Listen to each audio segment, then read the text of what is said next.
Hey hustlers, welcome to Seasons of Hustle Bootcamp Day 3.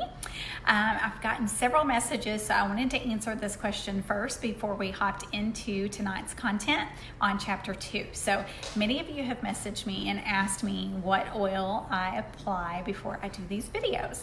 So I thought I would share that with you first. I love clarity, so this is what I put on before I do all of my live videos.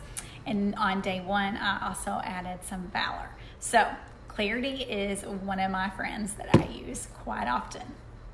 Okay, so I'm super excited to be here with you on day 3.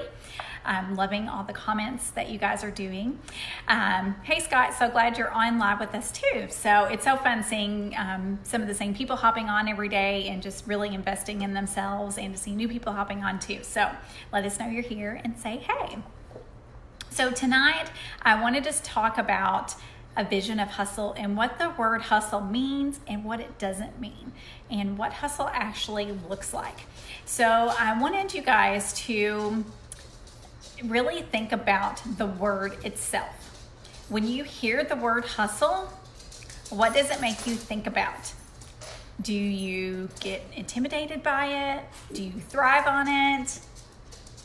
What does the word mean? So say it out loud right now to yourself and post in the comments what you feel when you say the word hustle. What is that feeling for you? Is it, oh, that's busy work, or that means I'm working all the time? Hey, Lynette. So what does that word mean to you? I'll be honest with you, when I was writing this book, using the word hustle in the title was something we went back and forth on for a really long time, which, side note, if you ever write a book, the title is one of the hardest parts. But I decided I wanted to teach the world that hustle doesn't have to be an intimidating word. It doesn't have to bring out fear. To me, what hustle means, it defines my passion for what I'm doing. It defines my purpose. And it lets me know that I'm doing the right things to get to my goals. So when you think about the actual definition of hustle, hustle is the act of selling or promoting something energetically and aggressively. So when you talk about Young Living, are you energetic because you're passionate about the products? Now, we're not aggressive and pushy. We share stories with people. So hustle gets a bad rap. The word itself gets a bad rap. So I really want you guys to take the fear and intimidation out of the word itself and own it, okay? True hustlers are the ones that you are seeing be where you want to be, okay? There is also a thing called side hustle, which we're going to talk about here in a minute. So I want to know, we talked about vision yesterday. I want you to think about this as we're talking through the next few minutes. Is your vision worth sacrifice? The vision boards that you created, where you see yourself going with the income disclosure statement from day 1, is that worth a little bit of sacrifice? Okay? So let's be honest. Many of you get stressed out. It's exhausting to think about the word hustle. It's intimidating. Hustle is about doing. It's about being consistent. It's going to put you in an upward direction motion towards your goals. So let's think about what our hustle actually looks like. Now, I will tell you, my hustle has looked different over the last 4.5 years. So I want to share with you some things I did wrong in my hustle and kind of what my hustle looks like now. Because I hope maybe I am somewhere that some of you watching want to be. I hope some of you want to be platinums, chasing diamond and beyond. I hope some of you want to earn your spots on the leadership cruises and silver retreats and gold retreats and platinum retreats. I hope that helps inspire you. So my hustle in the beginning went from hustling to heal my daughter, which was a 24-hour a day, 7-day a week, 365-day a year job that never stopped. I never had a break from it. It's what she had to have to survive. She had to have me researching. She had to have the constant care. We went 4 years sleeping an hour to hour and a half a night. Now that is hustle. So when Young Living came into my life, And we saw so much change for my family and my family's health. And I didn't need to input all those hours into the hustle of her health. Guess what? That automatically transitioned from that hustle into the Young Living hustle, which for me looked like working 60 to 80 hour work weeks, because I was used to doing the 24/7, 365. I was answering messages at 2 a.m. No matter when anybody contacted me, I felt like I had to answer them right then. I felt like I needed to be able to look up and answer every question they had. I would teach 20 to 30 classes a month and travel to other states. I would do whatever it was that was necessary. Now, do I regret that? Absolutely not, because it got me to where I am and I have learned from it. So my hustle looks different now. We are homeschooling and we are doing less hours of therapy. So I've always had therapy here with Mia. So my hustle is really changing for 2019. Writing a book is a hustle. So now my hustle looks like 20 hours a week, but I'm consistent. I scheduled that time and I hustle in those hours. So I have 2 days that I do 6 hours that are bulked together. And then the rest of those hours are just in little pockets of time. So think about what your schedule and hustle can look like, okay? I just want your hustle to be consistent. So if you have a goal of Help 5 every month, what do you need to do to be consistent to reach that goal? You need to be sharing with others, reaching out to people, following up, helping people get on essential rewards. So don't let the word itself intimidate you. It doesn't have to mean it. Okay, let me start over. My brain is going 100 miles an hour because I'm so passionate about this word, y'all. I just can't help it. Okay, so you don't have to force yourself and your product on every person that you meet. That is not what this hustle is about, and that's not what hustle looks like. You don't need to push people before they're ready. You need to be able to educate them so they make an educated decision and join you when they're ready. Because guess what? Our products from Young Living are going to be right for them today, 3 months from now, 6 months from now, 2 years from now, 5 years from now, whenever they say yes. I have had people that's waited 2-3 years and they're like, I regret waiting this long. So those people will come around. So your hustle that you're doing now, you may not reap the benefits of that till later, but be consistent. And yes, hustling with friends is so fun. So schedule some work hours, which we will talk about power hours and stuff like that later on in boot camp, but schedule some work time, schedule some hustle parties. There's just ways to do that. So I have to tell you that you will know that you're hustling in the right way when somebody hears about something and they're like, oh, you need to contact so-and-so.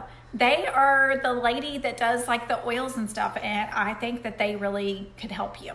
Because guess what? When you get your hair cut, or you have somebody say, where to get your hair cut, you refer to your hair lady, your nail lady, your tax lady, your cleaning lady, whatever lady or man you have in your life that you refer to, you know you were doing it right when people call you the oil lady. So I love wearing the oil lady hat. I love wearing my crazy hat, whatever people want to call me. You know what? I know I'm doing my hustle right if people remember me and they know I'm where they need to be when they need that help. So how many hours a week do you want to work? Pick that and implement it. Stay with it. Okay, so let's talk about the side hustle. So you have to decide, are you doing this as a side hustle? Or are you doing this as a full hustle? Okay, so a side hustle is when you're doing this as a hobby. So that means you're enrolling somebody once every few months. You go to some events, but you don't go to others. And you just you go in and you go out, you go in and go out. You do it when it's convenient. Okay, that is a side hustle. And there's nothing wrong with that. You choose what you want to do with this business. But side hustlers get hobby pay, because a side hustle basically is doing is a hobby. Now, I don't know about you, but when I look at most of those vision boards that you all shared, y'all don't want side hustle pay. So guess what? We're gonna have to own that full hustle. We are gonna hustle together and we are gonna own it, because full hustle means you are going to get business pay. And I don't know about you, if I'm doing any business hours, I want to get business pay out of that. And I want that for you guys too. Sorry, didn't mean to bounce my phone around. You get to decide. You get to decide what your hustle looks like. You get to decide your work hours. Mentioned earlier, is your vision worth sacrifice? So when you're scheduling your work hours, can you add on 30 minutes or an hour at night before you go to bed? Can you get up early? Can you sacrifice time? Is there time in your day that you're playing Candy Crush or watching TV or doing something else that is not an income producing activity, that if you just change that amount of time consistently for 30 days, what would it do for you and your business? Think about it. Try it for 7 to 10 days and see where it goes. Do you want to be debt free? Do you want to have financial freedom? One thing I don't want you to do is when you get your paycheck to get frustrated if you're putting in hobby hours and you have business goals and you're looking at that paycheck and you're unhappy with it, because you are not going to get a business size paycheck if you are doing it as a hobby. Okay, let's just be real. Now, there are months and there are times when you can rest. I'm not saying you have to be full force 24/7. I'm talking about being consistent, okay? So, when do you need to hustle? When do we need to go full force and actually put in those extra hours? When do we need to make those times a sacrifice? Here are some of the things that I've come up with that I've chosen to spend extra hours on and times to hustle. So when I'm talking about time to hustle, that can be the last 3 days of the month, the last 7 days of the month, a 10-day bracket of days, or you can even do things like a 90-day hustle or a 30-day challenge. So think about those time buckets and think about when I talk about these things, some of these things are day actions, week actions, month or 3-month actions. A good hustler is well prepared. Okay, so we know that March and November are the 2 biggest months on average with Young Living. So I don't schedule extra things in November and March.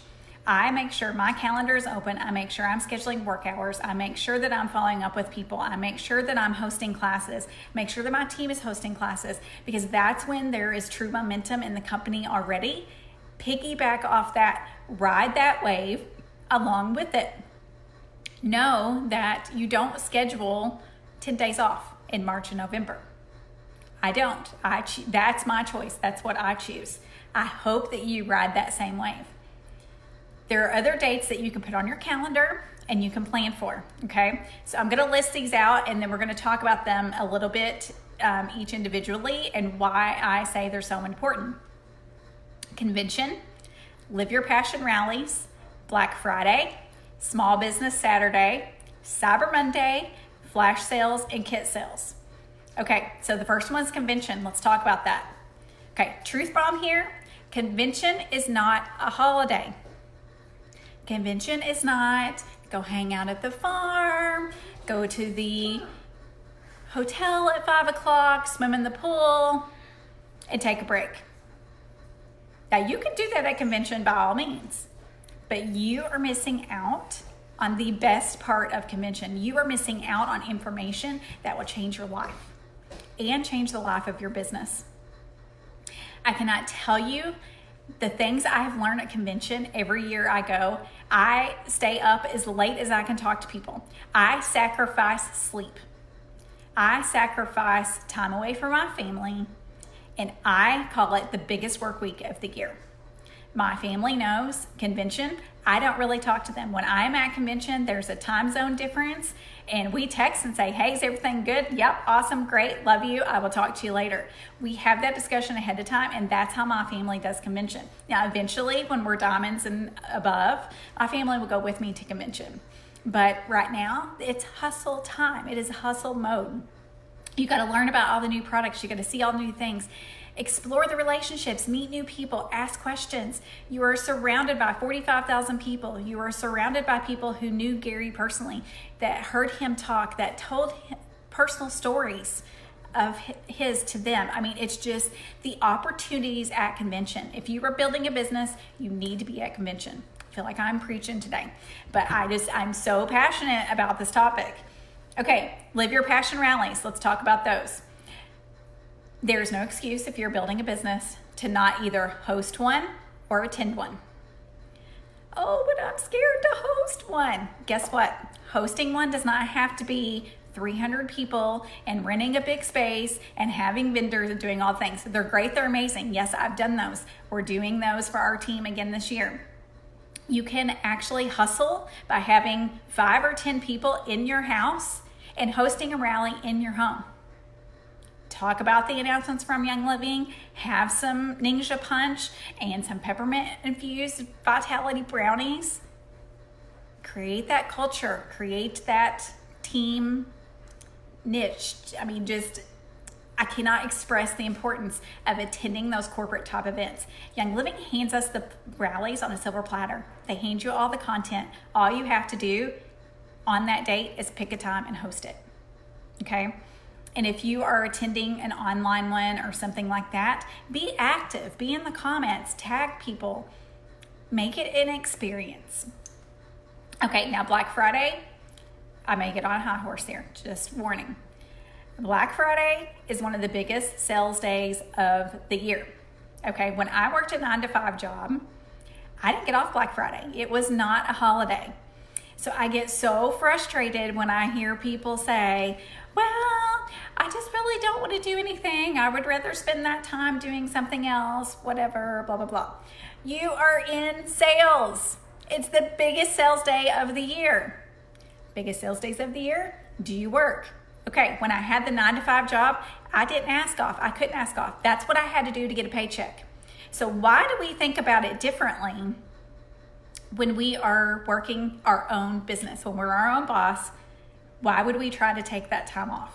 Okay, Black Friday can double your organization, can double your OGV if you do it right. This year, we knew them ahead of time. You had time to prepare and plan. Now, I'm not saying you have to work a 12, 15, 18-hour day. Now, I had an open house this year. It was amazing. It was fun. We had people here for 12 or 14 hours. We had food. We had fun. It was amazing. We did Facebook Lives. Make it what you want. But if you can only work 2 hours that day, work 2 hours that day. Even if you're working a 9-to-5 job, get up early, post the announcements, make sure you reach out to people, make sure you're available, tell people, hey, I'm at work today till such and such time. I'll be happy to help you after such and such time. So work around that hustle and make it happen. Why would you want to miss out on the madness? Okay. Now, Small Business Saturday is another day that is a hustle, but it's a different kind of hustle because Small Business Saturday is not posting, hi, this is Small Business Saturday, buy from me. Okay. That is not how you do Small Business Saturday in my mind. To make a productive Small Business Saturday, you share a photo of your family in an experience, a picture at the beach, a picture at the farm, wherever your family experiencing something fabulous or just shows your personality of your family. And you post your story and you thank people who have helped get you to where you are. You thank the people who have purchased from you, who are a part of your business, who are a part of your team, because you would not be where you are without them. And to me, Small Business Saturday is a way to say thank you. And do you realize that when you purchase from a small business, this is the kind of change you're making in the world? So if you haven't done it yet and you want to test it out, let me know. Don't use let me know at the end of it, but put a closure of something. Okay, flash sales. Okay, even if my calendar has things scheduled on it and Young Living's like, hey, guess what? We're having a flash sale. 10 oils are 20% off tomorrow through the next 3 days. Guess what? My calendar gets cleared and I work that sale. Even if I've scheduled a day off, guess what? Ride that wave. You want that momentum. People go crazy over sales. Same thing when we have kit sales. You have a list of prospects. If you don't, you really need to do one. You should have this already. I wish I would have known about this when I first started, because I would love to go back to that list of the people that I knew in the first year or two before I started making lists to go back to, because some of those people come back around even without having the list. But I would have so many more people to follow up with. So this is when you're going to follow up with those people. A lot of those people are going to hop on and say yes. And yes, if you can only do 30 minutes to an hour of follow up on that day, that's amazing. But imagine if you could spend 3 to 4 hours following up with people and teaching a class, do a pop-up class. Think about what changes that can make from your business, okay? Now, I'm not saying you have to work 18, 20-hour days every time something happens, but I'm saying think about the time that you're putting in on these days. A lot of things like convention, the rallies, Black Friday, all that happens the same time every year. You can put it on your calendar, okay? You can plan ahead for it. So, my family supports the hustle. They love the hustle. We get out dry erase boards, we write goals. Mia comes in and she's like, what's your OGV? What's your OGV? Now, does she know what OGV means? Probably does not know. It means organizational group volume, but she knows that's the number that is fun and that we watch grow. And she loves filling in the little meters of if we're trying to hit a rank. It's so fun to see her involved, and she loves diamonds and unicorns. Well, that's because we talk about diamonds in this business. We talk about unicorns in this business. And so she's grown up with that language. She came to me yesterday and she's like, Mom, it's just so hard to choose what I want to do when I be older. So I just want to be an oil lady like you. I'm like, that's awesome, babe. Whatever you want to do. But she sees that. She's like, I don't want to be away from my kids all the time. I want to be like you. So I think it's amazing the change that we're seeing. So when I asked you earlier, is your vision worth sacrifice? I know the time that I sacrifice away from her attending events. So if a Royal Crown Diamond is hosting an event 2 hours away, you better believe my butt is going to be there. And I'm going to learn from those people who are where I want to be. And that will come back to me in other ways. And I will sacrifice that time away from her because guess what? This business is a willable business that I can leave to her. I am building a legacy because of my hustle. So think about it. Think about your vision boards. Think about the word. I hope I have taken some of the fear out of the word hustle for you tonight. If I haven't done my job. So I want to leave you guys with some homework for tonight. I want you to read chapter 2 if you haven't already. If you have read it and it's been a few months, go ahead and reread it. There's a lot of content in there. I didn't go through all of the content that was in chapter 2. Tomorrow we're going to hop into personal development in chapter 3. But I also want you to do the exercise on page 29. I want you guys to post your answers in the comments. And when you do this exercise, I want you to answer the question for this past week. So when you read the exercise, you read the question, you'll understand. So I can't wait to hear your all's answers, and I will post mine as well. I've enjoyed our time together tonight, and I will see you guys tomorrow for Bootcamp Day 4.